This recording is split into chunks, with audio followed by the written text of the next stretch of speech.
Okay, so you want to own an NBA team. Picture it. You've got the courtside seat that's actually yours, not some season ticket lease you had to fight a corporate law firm for. You've got the private tunnel, the players who nod at you on the way out, the general manager who takes your call at midnight. You walk into the arena and 41 nights a year, 20,000 people are here because of a thing you own. Your name goes on the ownership plaque next to legends. You get the ring when the banner goes up. You are, in the most literal sense, the guy.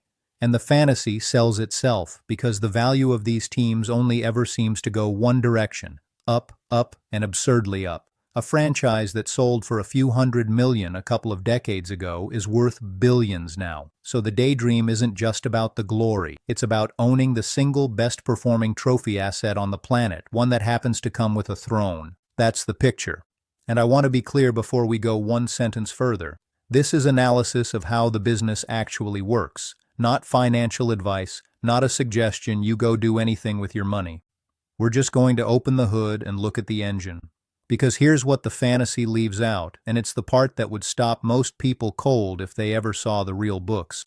You are almost certainly going to lose money running the team itself, not might, not in a bad year. As an ongoing operating business, a large number of NBA franchises run at or near a loss, or squeak out a margin so thin it would embarrass a mid-sized regional grocery chain. The players eat roughly half of everything that comes in. That's not a scandal. That's the deal. It's written into the collective bargaining agreement, a fixed split of basketball-related income. Then you've got coaches making 8 figures, a front office, a medical and performance staff bigger than most people imagine, travel on chartered aircraft, arena operations, insurance on bodies worth hundreds of millions of dollars, and a luxury tax system specifically designed to punish you with escalating fines the more you spend chasing a title. So the very thing the fantasy is about, winning, is the thing that most reliably lights money on fire. And here's the puncture, the part the daydream never shows you. You can run this operation in the red, year after year, bleeding tens of millions annually, and still be one of the most successful investors alive. Both of those things are true at the same time. The team, as a business, can be a money pit. The team, as an asset, can quietly make you a fortune that dwarfs whatever you lost, keeping the lights on. If you don't understand how those two facts coexist, you don't understand the NBA as a business at all. And most people don't, including plenty of people who talk about it constantly. So let's do the real numbers first, because the numbers set the stakes and they establish that we're not guessing. What does it actually cost to get in the door? The floor keeps moving, but the recent sales tell the story. A controlling stake in an NBA franchise has traded in the low billions in recent years. Deals in the roughly $3 to $4 billion range for full or majority control of established teams, and one franchise sale valuing the club at around $6 billion, a record at the time it was reported. And that's not the whole tab. That $6 billion headline is for the equity. It doesn't include the fact that many of these buyers are stepping into a business that will then ask them to feed it. You buy the trophy, and the trophy has an appetite. Now, you don't have to buy the whole thing. This is one of the first hidden mechanics people miss. The vast majority of NBA ownership isn't one billionaire with a checkbook. It's a control group and a stack of limited partners. There's a lead owner. The league requires a principal owner to hold a meaningful chunk, historically a minimum controlling stake. And then, around them sits a syndicate. Minority investors who put in tens or hundreds of millions for a slice of the upside and, frankly, for the cocktail party sentence. Those limited partners get the appreciation, get some of the glamour, and get almost none of the control. They can't hire the coach. They can't approve a trade. They are along for the ride on the asset, and the ride is the whole point. Which brings us to the reframe, the one sentence this entire video hangs on. The idea that reorganizes everything you thought you knew. An NBA team is not a basketball business. It's a scarcity asset wrapped in a media contract, and the basketball is the marketing department. Read that again, because everything from here forward is you re-seeing the whole thing through that lens. The games, the playoffs, the drama, the superstar you overpaid for. That is real and it matters, but as a matter of cold economics, it is largely the engine that generates and protects the value of two things that actually make the money. A piece of national television rights that arrives whether you win 60 games or 20, and a membership in a 30-team club that no amount of money can force its way into. You are not buying a company that sells tickets. You are buying one of 30 permanent seats at a table, and the table has a television deal. Let me pull those apart because the how it actually makes money is genuinely satisfying once you see it. Start with the television money, because it's the quiet giant. Each NBA team receives a share of the league's national media rights, the enormous multi-year contracts the league negotiates with networks and streamers on behalf of all 30 franchises. That money gets split largely evenly. So a team in a small market with a losing record and a half-empty building still gets a national TV check that runs into the tens of millions of dollars a year, and that number has climbed with each new rights cycle, because live sports is one of the last things on earth that people will reliably watch at the exact moment it airs, ads and all. In an age where everything else is skippable, an NBA playoff game is unskippable. And unskippable attention is the most expensive thing in media. The league sells that attention in bulk, and every owner gets a cut, win or lose. That's the first pillar, and notice what it does to the whole model. It means a chunk of your revenue is decoupled from your performance. You can be bad at basketball and still bank the check. The fantasy assumes the money comes from being good. The reality is that a large, dependable slice comes from simply being one of 30. And that word, 30, is the second pillar, and it's arguably the more important one, because it's the thing that turns an operating loss into a life-changing gain. The number of NBA teams does not grow to meet demand. It's held artificially fixed, and that scarcity is not an accident. It's the entire architecture of the business, and it's where the real money has always lived. Because here's the thing about scarcity. It only works if it's enforced, and the league enforces it ruthlessly. There is a waiting list of billionaires, hedge fund founders, tech fortunes, private equity chieftains, people who could write a check for the full purchase price this afternoon without selling a single other asset, and they still can't buy in because there is nothing to buy. The league expands only when it decides to, on its own timeline, for its own reasons, and every existing owner has a vote and a very strong incentive to keep the door mostly shut. Add a 31st team, and you've just cut everyone's slice of that national television pie a little thinner. So the supply stays frozen while the pool of people who desperately want in keeps growing richer. That's the setup. That's the whole game. When demand climbs decade after decade and supply is locked by design, the price of the thing does exactly what you'd expect. It goes up, not smoothly, not every year, but relentlessly over time, and the numbers here are almost cartoonish. Think about what franchises changed hands for a few decades ago. Figures in the tens of millions, prices that today wouldn't cover a single star player's contract for 2 seasons. Fast forward, and franchises now trade in the billions, not 1 billion, multiple billions, with the marquee teams in the biggest media markets pushing toward and past the 4, 5, 6 billion mark. An owner who bought in for, say, a few $100 million 15 or 20 years ago and sells today for 3 or 4 billion has done something that has almost nothing to do with whether that team ever hoisted a trophy. That is not a basketball return, that is a scarcity return. The banners in the rafters are lovely. The line on the sale agreement is what changed the family's fortune for 3 generations. So here's the strange part. And it's the thing that reorganizes your whole understanding of why these people behave the way they do. The annual operating profit, the ticket revenue minus the payroll, the concessions minus the arena costs, the local broadcast money minus the travel and the front office and the medical staff, that number, for a lot of teams, is thin. Some years it's negative. You will hear owners complain, sometimes loudly, that they lose money running the team, and depending on how you count it and how much debt they're carrying, that can even be true in a given season. But it doesn't matter the way it would matter for a normal business, because they're not really in it for the operating profit. They're in it for the appreciation of the asset itself. The team could lose a few $1,000,000 a year on paper and still be gaining hundreds of millions in enterprise value at the same time. That's the trick your intuition can't hold. An NBA team can be a bad annual business and a spectacular investment simultaneously. That's the entire logic in one sentence. You don't own it to run it at a profit. You own it because it goes up. And once you see that, 100 confusing things about owning a team suddenly click into place. Why would a sophisticated billionaire pay an eye-watering sum for a franchise that reportedly bleeds cash? Because the cash flow was never the point. Why do they cluster their other businesses around it?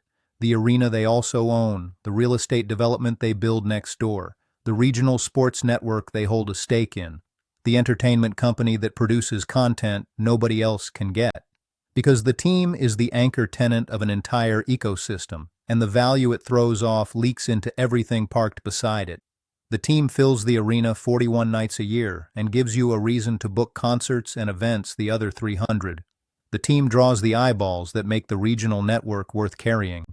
The team turns a patch of downtown into a destination that lifts the value of every square foot around it. The basketball is the gravitational center, and the money is orbiting it in bodies far larger than the game itself. Now, layer on the tax mechanics, because this is where the how it actually works gets genuinely clever, and I want to be careful and describe it as what it is rather than dress it up. When you buy a franchise, a large portion of that purchase price gets assigned to intangible assets, the value of player contracts, the value of the brand, the media relationships. And under the tax code, buyers of businesses can amortize certain intangibles over a set number of years, meaning they get to deduct a slice of that purchase price against income annually, on paper, even though nothing is actually leaving their pocket. So, an owner can report a paper loss on the team that shelters income from their other ventures, all while the underlying asset is quietly appreciating in the real world. The team loses money in the accounting sense and makes money in every sense that matters. It is one of the most elegant structures in American business, and it is completely legal, and it is a real part of why these assets are worth what they're worth to the specific kind of buyer who can use it. This is analysis of how the business is structured, by the way, not a recommendation for how anyone should arrange their own affairs. The point is only to show you why the machine runs the way it does. And the machine runs like this.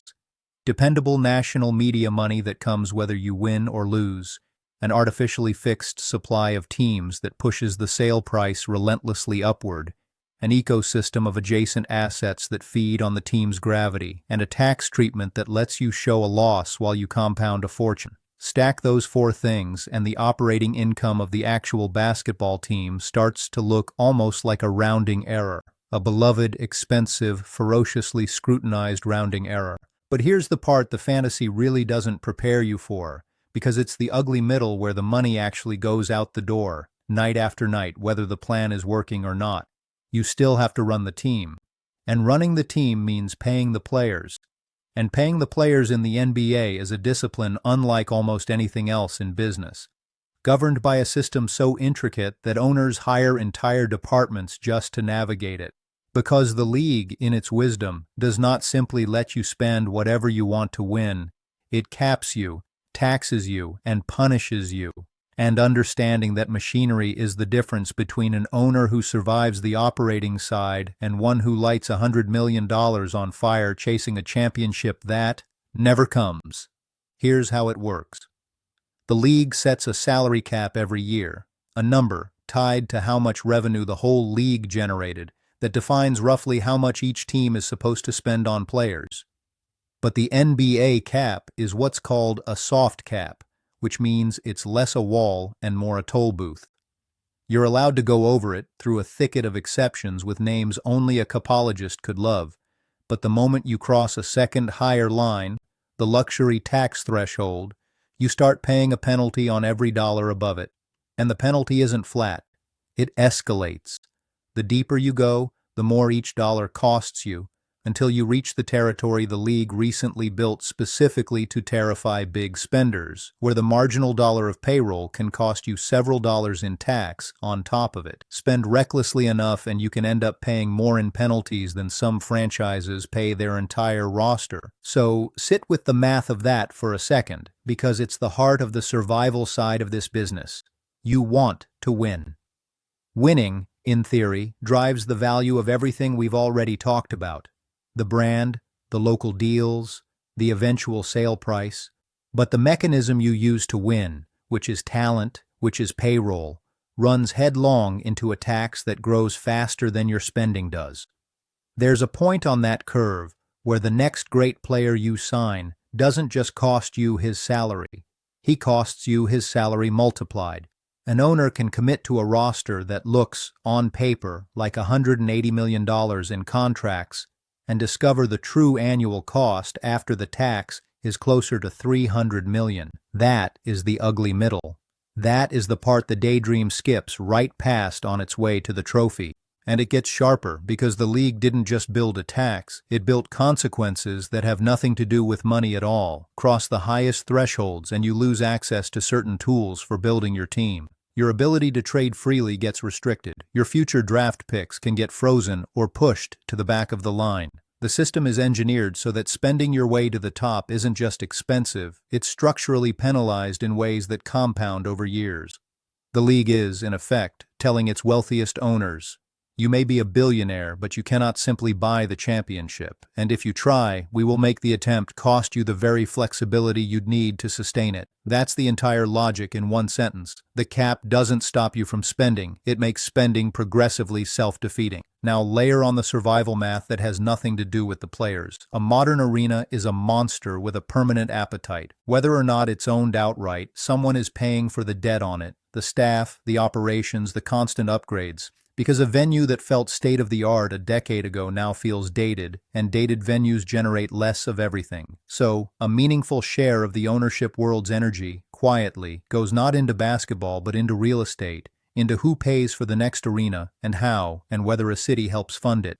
The buildings are where a great deal of the actual leverage and the actual risk live, far more than the box score suggests. And that brings us to how this business, for an individual owner, actually dies. Because it rarely dies the way you'd guess. The franchise itself almost never fails. The scarcity and the media money see to that. What fails is the owner. The classic structural risk here is leverage colliding with a downturn. Consider what happens in a world where a large chunk of the purchase was financed with debt, where the operating side loses money most years by design, and where the whole thesis depends on the asset continuing to appreciate and on eventually selling to the next buyer up the ladder. That works beautifully in a rising market. But an owner whose outside fortune takes a hit, or whose debt comes due at the wrong moment, or who simply runs out of the patience and cash the operating losses demand, becomes what the sports world calls a forced seller. And there is no worse position in an illiquid market than needing to sell a thing that only a few dozen people on Earth can afford to buy. We've watched, over the decades, owners pushed out not because the team lost games, but because the personal machine underneath them broke. A business empire that soured, a legal storm, a partnership that fractured, a debt load that stopped being clever and started being fatal. The team sails on to the next steward, usually at a higher price. The individual is the one who sinks. So let's put the whole thing back together, because the reframe is really the entire point. An NBA team is not, in the way that matters to its owner, a basketball operation.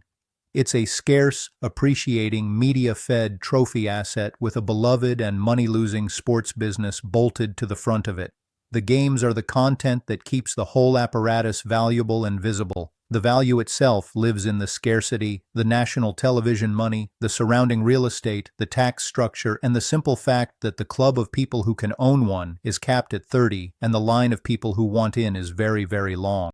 The wins buy you standing and joy and civic love. They do not, on their own, buy you the return. The return was always going to come from the asset appreciating and the buyer behind you being wealthier and more eager than the buyer behind them. which is why the people who thrive at this hold two ideas at once that look like they contradict each other and don't. They spend like it's a passion, because on the operating side it very nearly is, a magnificent, tax-shielded, ego-drenched money pit. And they own like it's a bond, patient and leveraged and calm, because on the asset side that's exactly what it has behaved like for 40 years. Confuse those two lenses. Try to make the games pay for themselves, or panic when the team posts a loss it was always structured to post, and you'll misread the entire business. That's the difference between the owner who compounds a fortune and the one who lights it on fire chasing a banner. Here's the line I'd leave you with, and none of this is a suggestion about what anyone should do with their money. It's just how the machine is built. An NBA team isn't a business you buy to make money. It's a fortune you already have, wearing a jersey. So here's my question for you, and I genuinely want to hear it in the comments. If you somehow found yourself with the keys to a franchise, would you run it to win the trophy, or run it to win the sale? And can you honestly tell me those are the same thing?